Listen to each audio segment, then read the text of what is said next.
Hey there, Internet. Welcome to another episode of the Rocket MSP podcast, this show that asks the tough questions of vendors. Today, I'm joined by Matt and Kevin from the channel program. Welcome, guys. Thank you, Steve. Appreciate it. And hello, Internet. The entire Internet is watching. All three of them. All right. So, you guys have kind of, I don't know. I wouldn't say battled your way into prominence here in the channel. You just kind of blasted open the door, and here you are, and you're doing all the things, man. So kudos to you two for all the work you've put in the channel program. Kevin, here's where Kevin takes full credit, Steve. Go ahead, Kevin. That's good. I'll take like 90% credit this time. I'll give you a little credit. No, but no, it's funny.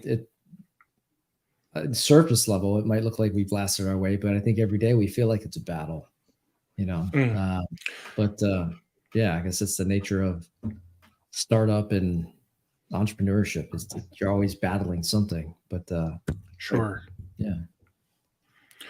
So you launched a new, I don't know if it's a product or a platform, but it's called NaviStack. Can you give us a brief overview of what that is and how it works? Yeah.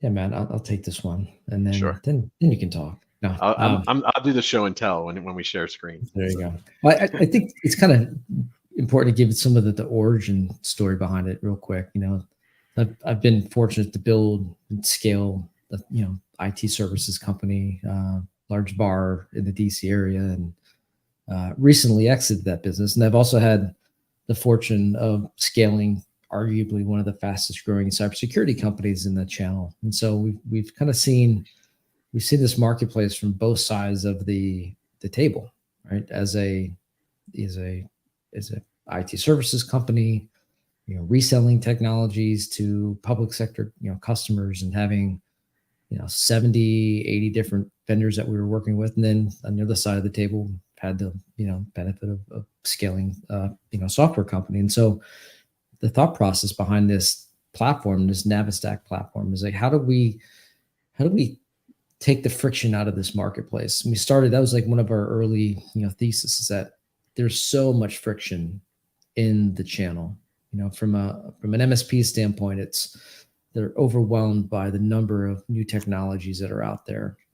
They're challenged every day in communicating with their vendors when they need them, especially as the vendors start to scale. I give the example with ID Agent, last company, first 50 partners, we knew them. I knew them all, first name, texting back and forth. They'd text me what they would want to see in a product.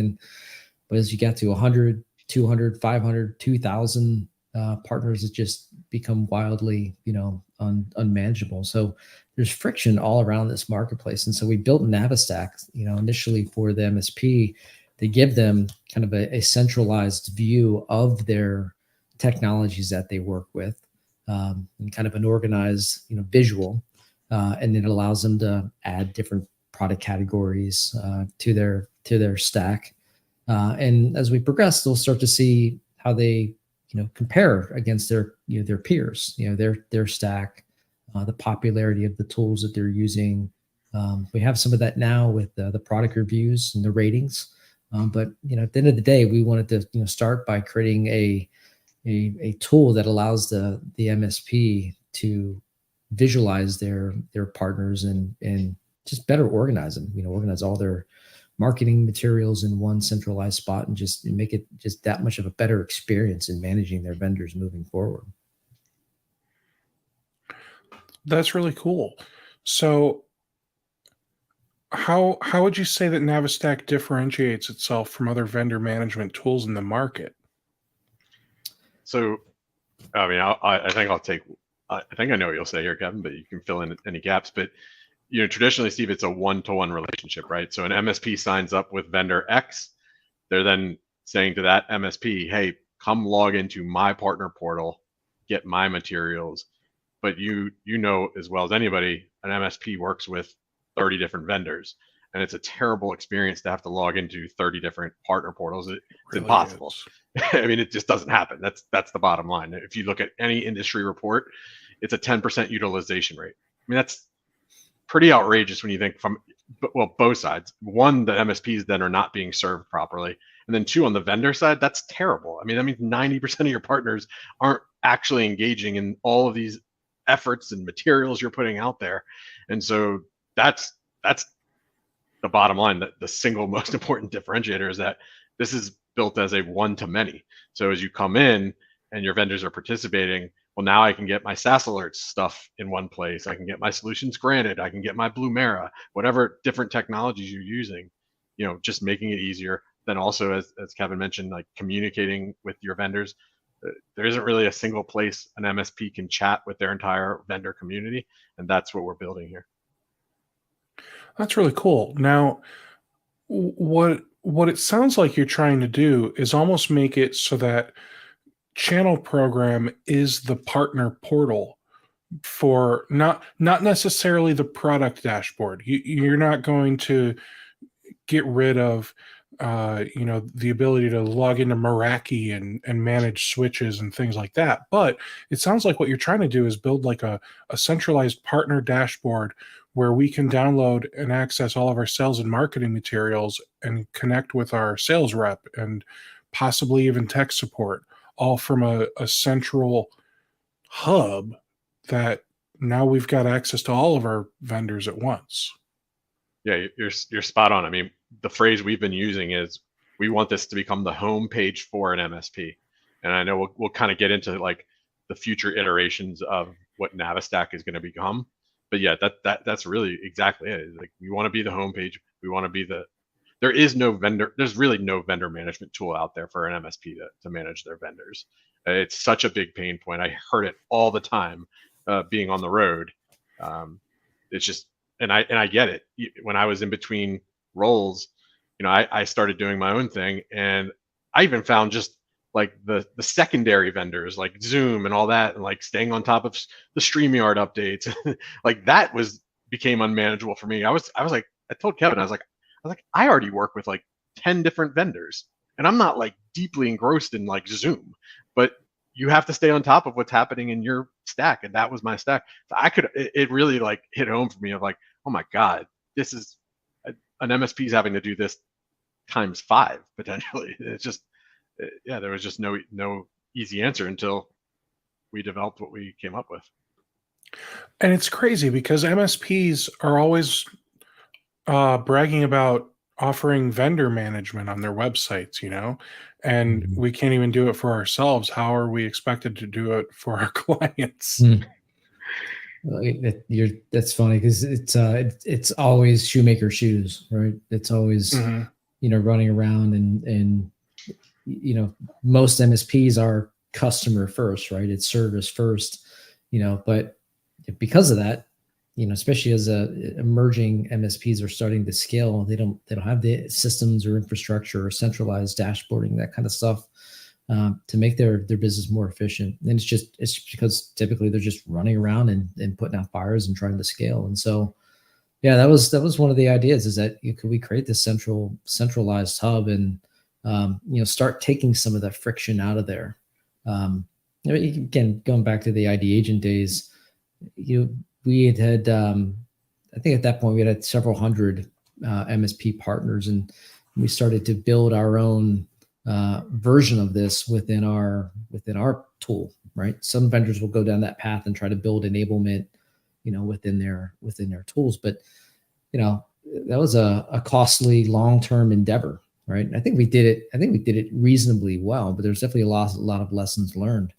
And I think the most painful part about it, though, was that we got to this point where we felt good about the portal that we had created, and we had all these great documents in there, and you can download logos and all these images. But to Matt's point, and we were one of the most engaged, hottest vendors out there, but we'd get 10%, maybe 12% utilization, right? And it's oftentimes I don't think it wasn't because the partner didn't want to engage with us. It's because they were overwhelmed, right? Because they're having to, jump over here, jump over there. And then you can also subdivide that, challenge with different personas within the MSP. You got somebody in marketing that's got a different need. You got the technician, technical person's got kind of different use case, and then you've got a business owner that might have a third use case. And so that's, as we looked at this market, again, going back to the friction, it's like, how do we build something that's simple, easy to use? There are other, quote unquote, vendor management tools out there. They start kind of this API based, they're cumbersome, half the time the damn, APIs don't work, platforms are down. And so it's similar to the way we deconstructed security previously, right? With the not to keep going backward with ID Agent, but it's a pretty good analogy in that cybersecurity is so damn complex. And we saw that MSPs were struggling to sell cybersecurity to their customers. It's like, why do I, it was looked at as another expense. And so that the thought process behind ID Agent is that, get people to focus on the fact that their password is exposed, and here it is in clear text, and then that'll help the MSP sell all these other, cybersecurity solutions. And so we kind of started that same premise, right? That there's so much friction within the MSP. There's so much friction between the vendor and the MSP. And so could we build something that's simple, and as we progress, we'll layer in more sophistication, more, we'll go down that API path. We've got some AI stuff that's coming out, but yeah, it's, I think oftentimes vendors, whether it's a, sell to product or sell through product or something like what we're doing now, they start and they further complicate, the challenge. And I think the trick for any vendor or, any business is to simplify as much as you can and focus on the outcome, and then gain adoption. And as you gain adoption, then you start to build in more complexity. But yeah, it's challenging, but we're up for the challenge. And Steve, I'm just going to add one other thing real quick. Sorry.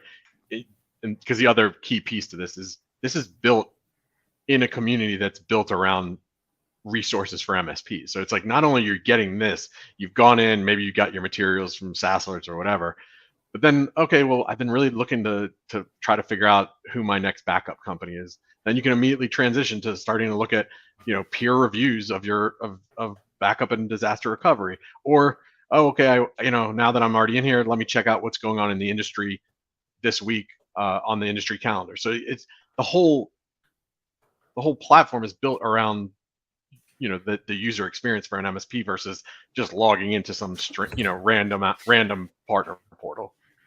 So I gotta say, I was really skeptical at first. I still have some skepticism, but I'm gonna hold off. What I'd like to do is, can we look at it? Yeah, we can look at it and we can play around with it, and we are going to answer your skepticism. Excellent. Excellent. So yeah, if you want to go ahead and put it on the screen, we can talk through it. So again, this is version 1, right? This is right now a visualization of a sample MSP stack. And so again, as an MSP, I'm able to log in, and we have got kind of preset categories just based on general feedback from the community, but you can absolutely customize it. Don't see a category. You can put this in. I think it's important to address this because this question gets asked a lot. The vendors, they're vendors who pay to be part of our platform. This component is a completely open ecosystem. So Steve, they don't have to be a paying vendor for you to add whoever you're using for network security. It is completely open. In fact, I'll show you kind of how you do it. You build my stack.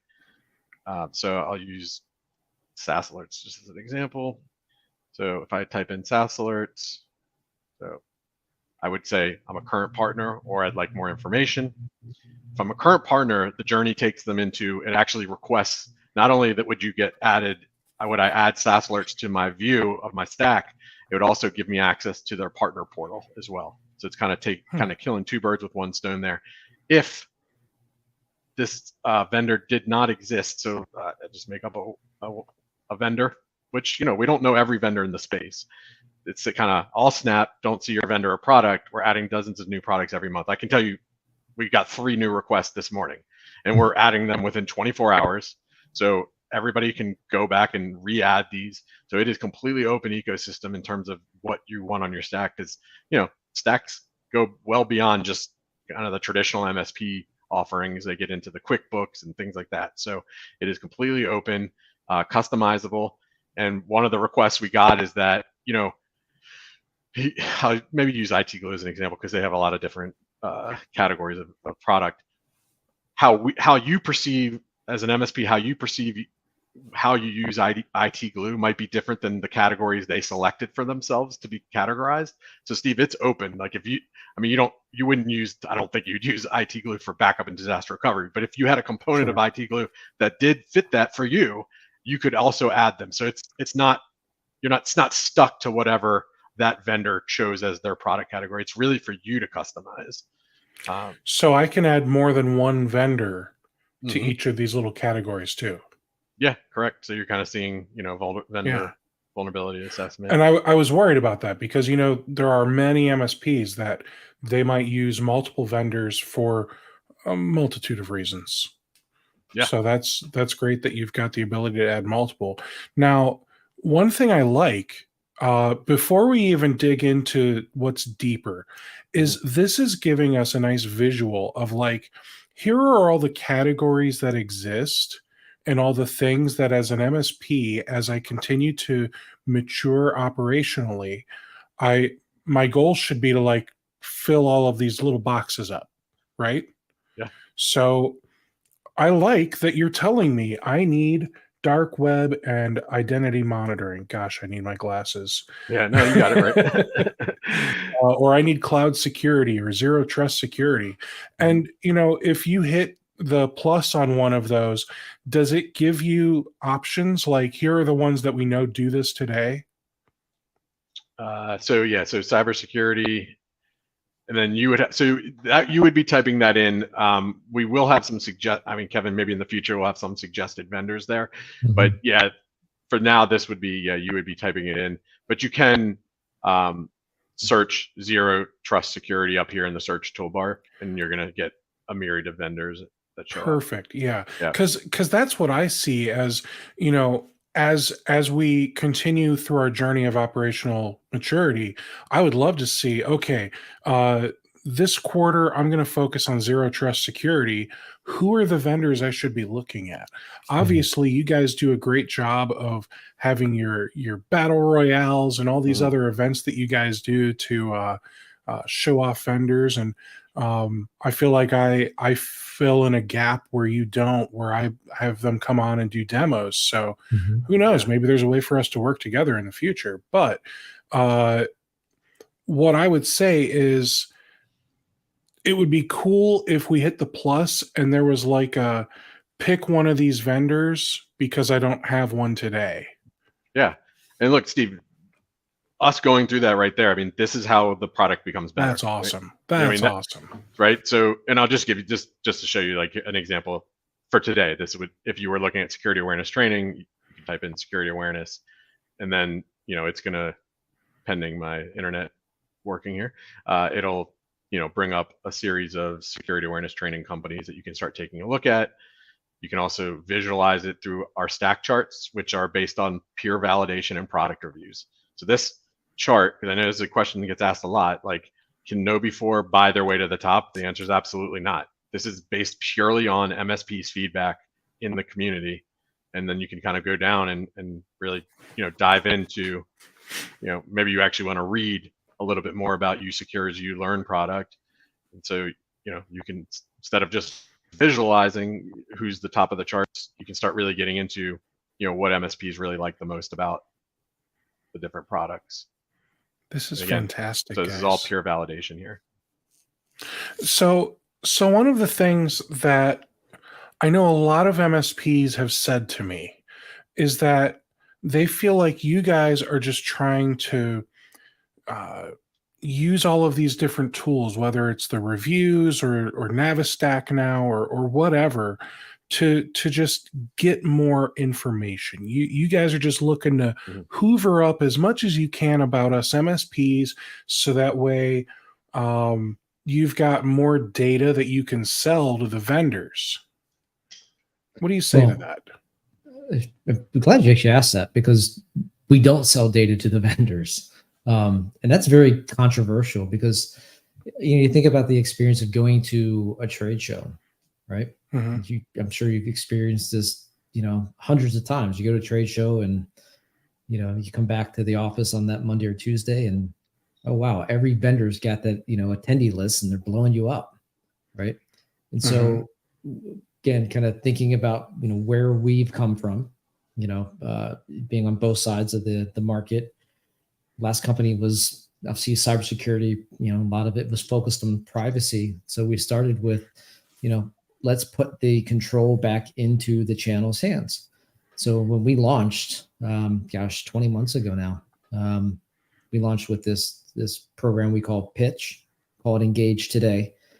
But the whole premise behind it was that the MSP could log in anonymously, watch the presentations, and they decide if they want to engage with the vendor. And only at that point would we, make that connection. If you watched, 7 or 8 of those presentations and you're like, yeah, I'm good, then, you're good, right? And again, we protect the privacy. So we built this in a way where it's about, maintaining that level of privacy.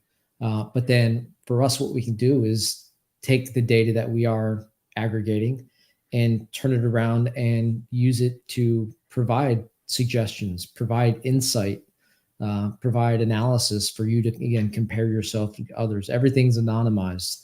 So we won't go down the path of selling data to vendors. We may at some point, maybe, you were asking about, when you're searching for a product category, who are some of the suggested, we may go down that path a little bit. But yeah, the moment that we sell, like just blanketly sell data like that without an MSP's opt-in permission or whatever, that's the moment we lose our credibility. And so, so we're building this in a way that provides, insight, data, back to the MSP.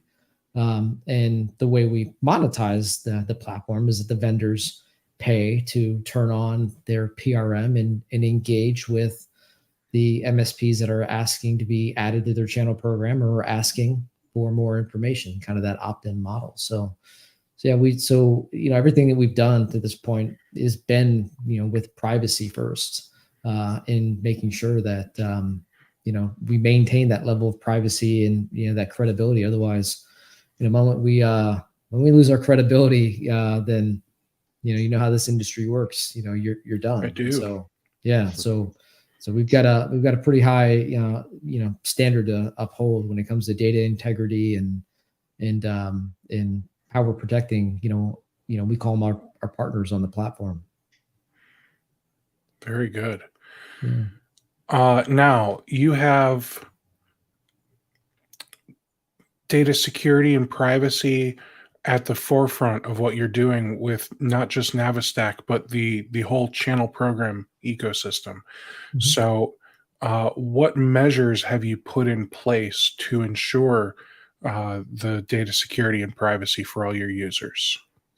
Yeah, so I won't talk publicly about all of the measures, but again, coming from the security background, again, when we started down this path, it was about privacy first and security first. And so, Garrett on our team, former MSP, is with us at ID Agent. When we started architecting the platform and data controls and privacy, that was at the top of mind. So we feel we've got the right controls in place, and knock on wood, we keep that level of integrity. But yeah, it's all about security. You have to be security first. Doesn't matter what kind of product you are these days. I mean, it's got to be built with security in mind up front. So yeah, so we're trying to do our part to make sure that we stay secure and compliant. Very good. Now, I noticed that I'm gonna go back to the screen share. This NaviStack is a fantastic way for MSPs to identify gaps in their vendor stack. So maybe I didn't realize I should also be doing cloud security or network security as part of my cybersecurity stack. Are there any like limitations to the vendor stack? Are you finding that people are complaining that you're missing categories frequently, or So are you? Do you want to answer that, Kevin? Or? No, you were first. You can uh, we haven't had too many complaints about categories. In terms of overall, I mean, gosh, I don't even know how many categories we have. We have a lot of categories. Mhm. And look, Steve, it's not like we're not open to adding categories if they make sense. Again, this view is, a template, a default view, but again, an MSP can add any variety of categories and subcategories that we have. Wow, I didn't even realize that. Mm-hmm. Yeah, so this is the blanket that we have, but the full, like, if you get into the full view of categories, I mean, you're talking about all of these categories, backup and recovery has 16 categories. We didn't technically put 16 categories in backup and recovery on that view, but if you utilize all these different categories, then you could really make a robust view for your NaviStack. So there's a myriad of categories to choose from. As we've mentioned, when you hit the build your stack, if you have a vendor that isn't showing up, that's just a request at that point. So you click here to request. And like I said, we got 4 today, and we've already, Garrett on our team adds them in within 24 hours. And then I actually send an email directly. Because I still like the personal touch. I send an email directly to the MSP that made the request and say, hey, great news. We've already added your product, and sometimes in some cases a new company, because again, we don't know every company that exists out there. So but you're dead on in terms of, this is an opportunity for an MSP to start evaluating some of their gaps in their stack. I actually had and this can be lost on people, I think, because let's say you have 5 people in your MSP that are registered users on our platform. If let's say you're the owner or whatever, you don't have to be, but let's say I, the owner, fill this out. Well, now my entire group of 5 users has access to this view. And so it's so important, you're onboarding a new technician, they now see your technology stack. I had a salesperson come up to me, a salesperson at an MSP, and she said, she's like, I don't fully understand actually all the different technologies we work with. And I had presented in front of them, and she said she looked over to the owner and she's like, I want this. And he said, well, he showed her an Excel spreadsheet that he has of his vendors that he works with. She said, no, I want this. Because it's a different visualization. And again, this is just step 1 of this. But as I mentioned, and I'll kind of get into we talked a little bit about the partner portals. So as you start adding to your stack, it will start unlocking the different partner portals that you have been granted access to. So in this case, I've been granted access to Thread, SaaS Alerts, Nodeware. So now, just directly from my stack, I'm able to go in here. I'll use SaaS Alerts as an example because they've done a great job of adding content. And it's really, Steve, focused on 4 areas that an MSP generally cares about when logging into a partner portal. It's brandable content, so white labeled materials, the ability to add your logo at the click of a button. It's a click and drag situation. Vendor documentation, whatever, FAQs, whatever they want you to be able to know about their product, blogs, and then videos. So these are the areas that we know based on MSP usage. These are the areas that they care most about. And in addition to that, as we talked about, you can then communicate with your entire partner base, which has just never existed before, right? So you can now reach out to, for the sake of this call, Patrick Sullivan's my account manager. I can chat with him directly here, and I can do the same for Thread, and I can do the same for Nodeware, and that's just never existed. Guys, this is effing amazing. This is revolutionary. You guys have built something that I'm impressed. Thank you. I guess it's where I have to give Matt more than 10% credit, I guess. Huh? Now, I mean, it means a lot coming from you, Steve, because I know you're in the space. You've been on a lot of different sides of the industry, and you hear from a lot of the technology vendors, so you know a lot of the pain points on both sides. So, yeah, it means a lot coming from you. now, one thing that I would love to know is what are MSPs saying? You've had it launched for I don't know, a few weeks now. What are MSPs saying after they've put all their vendors in here and started? The primary reaction is similar to the reaction that you just gave. I think overwhelmingly everyone's like, "Holy crap, this is incredible!" I can't tell you how many times I've spoken with somebody over the last 2 months. We kind of this beta, and then when we have to launch, have people come up to us at an event say, "Damn it, I wanted to do this. I thought about doing something like this, but you guys beat us to it." So I've heard that quite a few times, but I think kind of forward looking, we've gotten a lot of questions about, all right, well, how do I compare against my competitors? It could be down the street, or it could be, I don't know, across the country or whatever. And that's an area that we're going to start to, path that we're going to go down. When MSP registers, or if they do product reviews, we ask some demographic, questions, as you see the size of the MSP and maybe number of endpoints or customers. And so as we progress, we'll start to we'll start to surface, like, this is the stack of the average MSP that's $2 million or X number of endpoints. These are things that you might want to think about. And then you mentioned it earlier, like this kind of maturity model.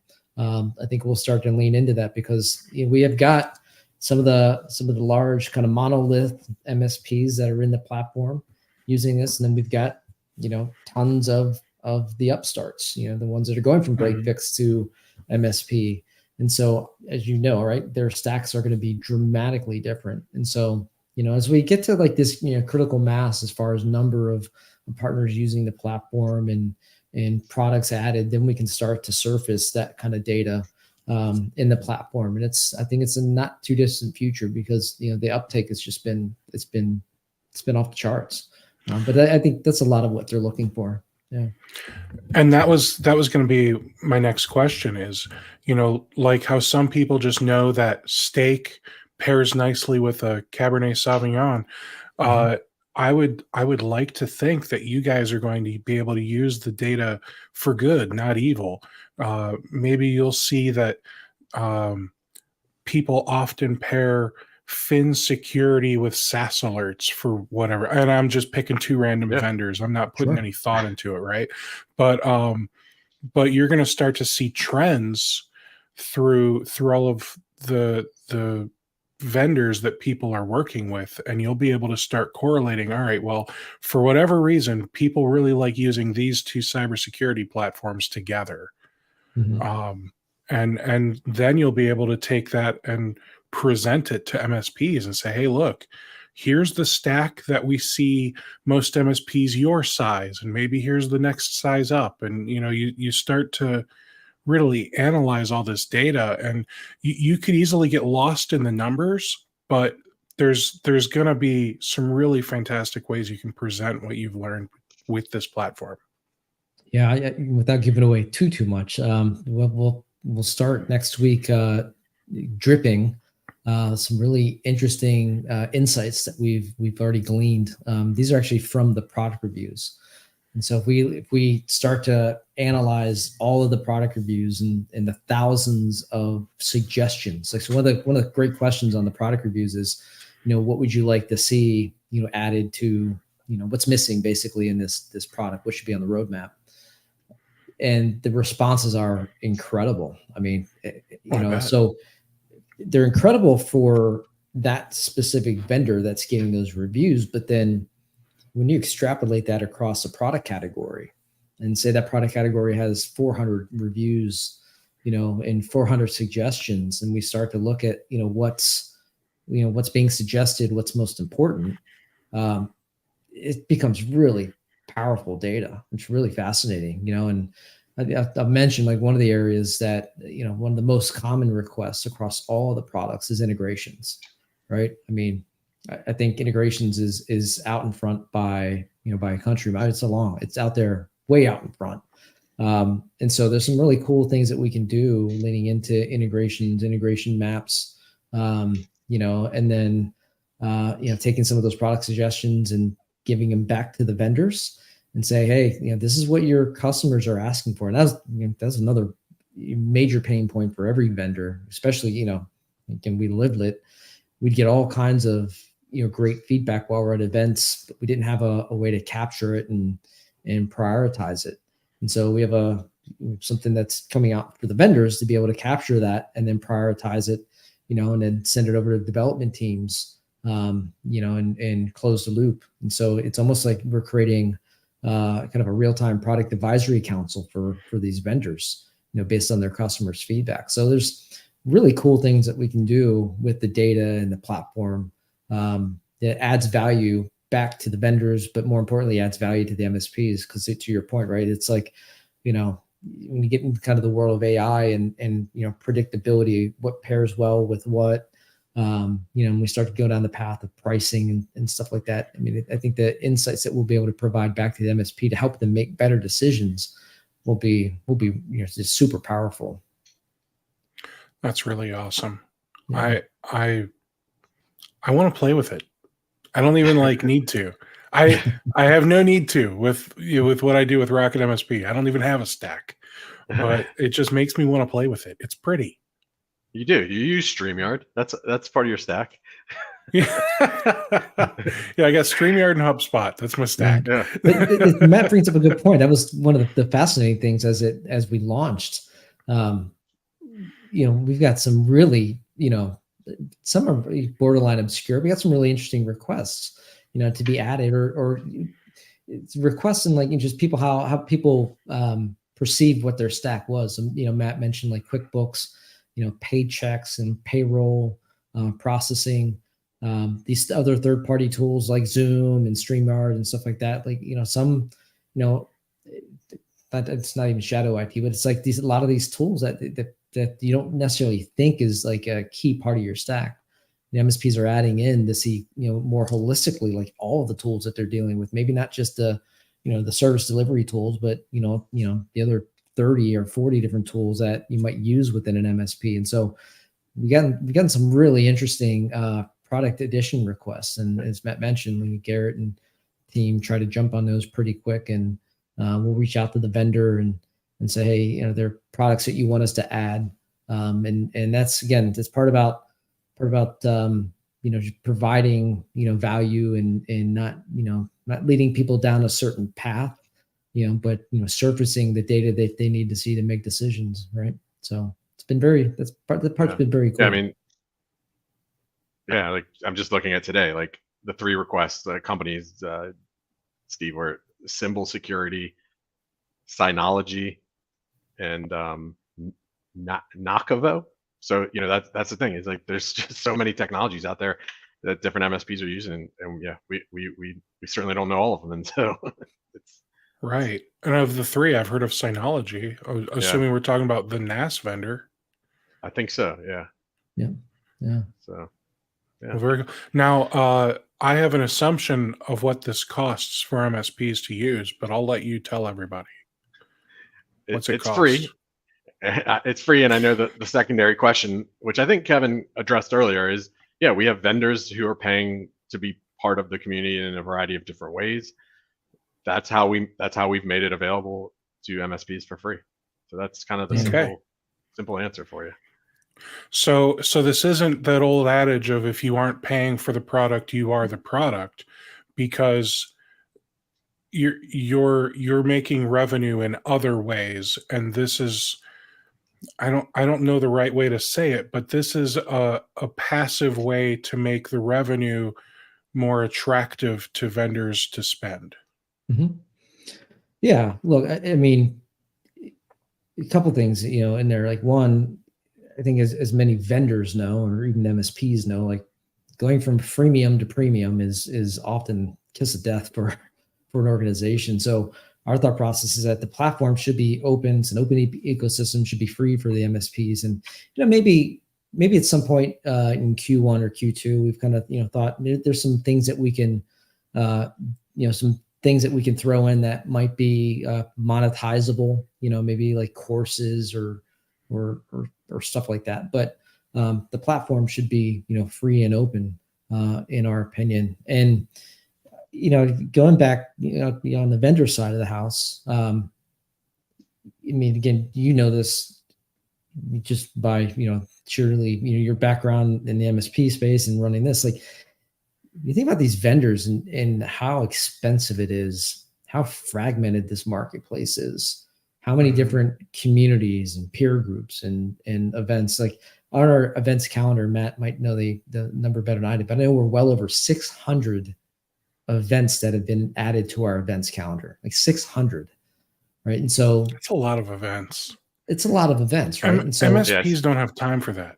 Well, yeah. And so no, the vendors seeing some, diminishing returns with some of the in-person events. And so as we were talking to vendors, it's like, look, this is a platform that you want to lead into because we're able to smooth out that communication with your existing partners. And then as you've seen, is if somebody's adding a product to their stack, they have the option to say, I'd like more information. And so, that is I think a trigger for the vendor, right? We might, it does, it's essentially a lead generation tool for the vendors, but it all goes back to the fact that when you saw these stats and numbers early on in the consumer space, right? When a consumer's looking to buy a car, right?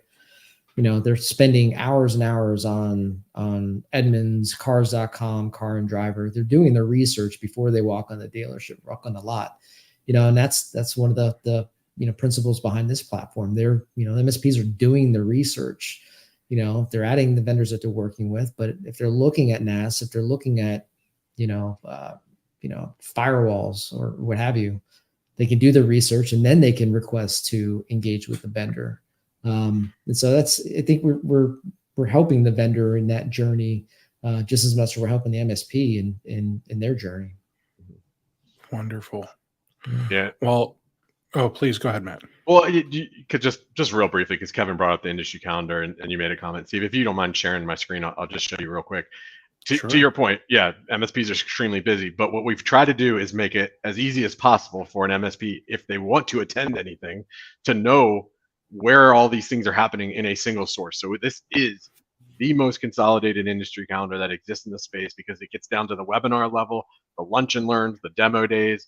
So, if I'm not on Time Doctor's email campaign, well, Steve, you would never know that they're having a thought leadership around mastering productivity and balance. So it's just giving this visibility, and to your point, look how brutal the 29th was in terms of like how many things an MSP could technically choose from, right? And kudos to you guys for isn't Pitch IT you? Yeah. Oh no, well, Pitch no. So Pitch It is ConnectWise's program. Okay. And then they've kind of taken our model of our pitch event, which are engaged that we call it now. They kind of we married it together to give more visibility to all these emerging vendors. And so it was kind of their opportunity to do these 5-minute pitches. So a shorter version of what we do. Yeah. Okay. Yeah. So that's ConnectWise. Yep. I was gonna say, wow, you put yourself not at the forefront of the list. Yeah, I know. So yeah, no, we've got day 3 tomorrow. But yeah, this is all, I think, by time and date. And but future versions of this, you'll also be able to start sorting by your city, your region, so that again you're aware of because I can't tell you how many times I go to an event where I've personally promoted to people like, hey, we're going to a 7-figure MSP event in Chicago, and they tell me like, if you hadn't messaged me about this, I would have had no idea that it was going to be taking place. So again, taking this and making it easier. I had an MSP tell me they previous to our calendar, they were having to go to 16 different websites to get this information that they can now get in a single place. And by the way, Steve, if you don't want to come onto the website, we have a newsletter that sends out every Monday saying, here's what's happening this week in the channel. So you get an email recap of or preview of what's happening in the channel. So That's yeah. really cool. You guys are on to something. I'm telling you. You're doing all the things that I wish I was doing.